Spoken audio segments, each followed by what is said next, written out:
যে ছবি আপনারা দেখছেন এটি বহরমপুর থেকে সরাসরি দেখতে পাচ্ছেন, সেই ছবি আপনারা দেখতে পাচ্ছেন অধীর রঞ্জন চৌধুরীর সঙ্গে মোহাম্মদ সেলিম এবং তাঁরই পাশে রয়েছে কংগ্রেসের মুর্তাজা হোসেন, অর্থাৎ দুই প্রার্থীকে সঙ্গে নিয়ে আজ কিন্তু মনোনয়নপত্র পেশ হলো। যদিও অধীর রঞ্জন চৌধুরী তিনি সঙ্গে ছিলেন, কিন্তু তার মনোনয়নপত্র পেশ হবে পরে। কথা বলবো। দেখো, যেটা হচ্ছে কি যে লোকসভা নির্বাচন এগিয়ে আসছে, প্রচারে ঝাঁপিয়ে পড়েছে সমস্ত রাজনৈতিক দল। আজ বৃহস্পতিবার মুর্শিদাবাদ লোকসভা কেন্দ্রের বাম প্রার্থী মোহাম্মদ সেলিম মনোনয়ন জমা করলেন। পাশাপাশি জঙ্গিপুর লোকসভার কংগ্রেস প্রার্থী মুর্তজা হোসেন সেও আজকে মনোনয়ন পেশ প্রক্রিয়া জমা করবে। ইতিমধ্যে অধীর চৌধুরীর হাত ধরে তারা দুজন বড় মিছিল করে এসে কিন্তু মনোনয়ন পত্রের জমা দেওয়ার প্রক্রিয়া শুরু করেছে। ইতিমধ্যেই কিন্তু লোকজনের ভিড় কিন্তু যথেষ্ট চোখে পড়ার মতন। বাম কর্মী সমর্থকরা ইতিমধ্যে মিছিল করে ইতিমধ্যে হাজির হয়েছে, আর কিছুক্ষণের মধ্যে কিন্তু মনোনয়ন পেশ জমা করবেন। শান্তনুদা, আর একটা বিষয় জানতে চাইবো তোমার কাছ থেকে, মানে প্রশাসনিক ব্যবস্থা ঠিক কিরকম ছিল সেখানে দেখতে পাওয়া যাচ্ছে, কিরকম প্রশাসনিক ব্যবস্থা দেখতে পেয়েছো?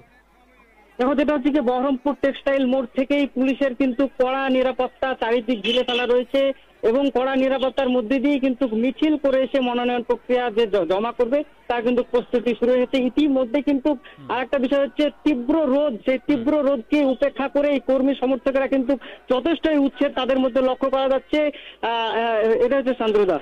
অনেক ধন্যবাদ তোমায়। নজর রাখো পুরো বিষয়ে। আমাদের সঙ্গে আমাদের প্রতিনিধি ছিল জব্বার শেখ, এবং জব্বার একেবারে বহরমপুর থেকে যে দৃশ্য আপনাদের দেখালেন, যে মনোনয়নপত্র পেশ, এবং সেই মনোনয়নপত্র পেশে অধীর রঞ্জন চৌধুরী মোহাম্মদ সেলিমের সঙ্গে ছিলেন এবং আপাতত এই পর্যন্ত। এবং তারপর মনোনয়নপত্র পেশের পর তারা ঠিক কি জানিয়েছে সেটা আপনাদের অবশ্যই জানাবো।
আস্তে আস্তে